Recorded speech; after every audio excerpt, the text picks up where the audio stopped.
so this started off as a puzzle where you were going to come to the end of this boat deck, and actually the top of the boat deck where the first starfish throwing NPC now is, was going to be the training section.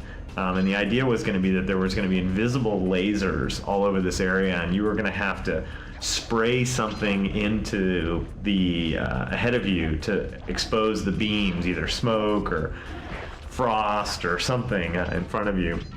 And so it was actually laid out very rectangularly, and there were all these things to jump on, these floating platforms to jump on, and you had to kind of, each time you did a jump, you had to kind of look around you for the invisible lasers and then make your next jump.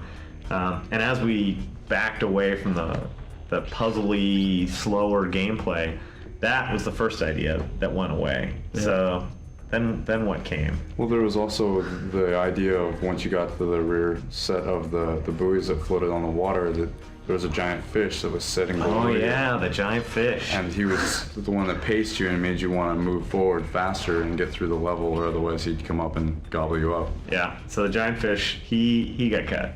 Giant fish got cut. We definitely learned a thing or two about physics engines in games.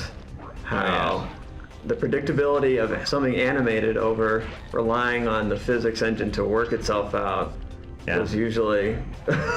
Yeah, the physics engine tends to work well in really clean, isolated situations, or in shrapnel, or in other situations where you want good-looking sort of ambient animation, but not as good for stuff that has to work 100% of the time, super predictably.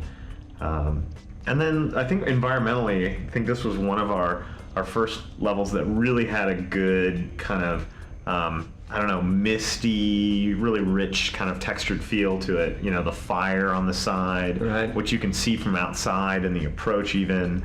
All the, like, the moss hanging off of everything, and just kind of...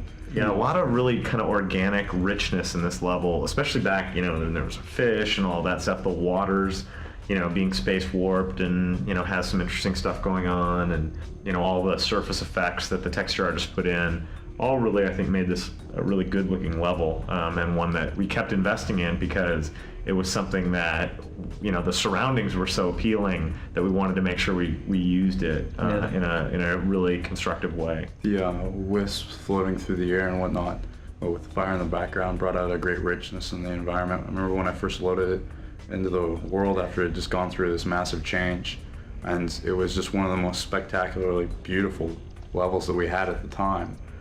That it was just exciting to go back and play through it.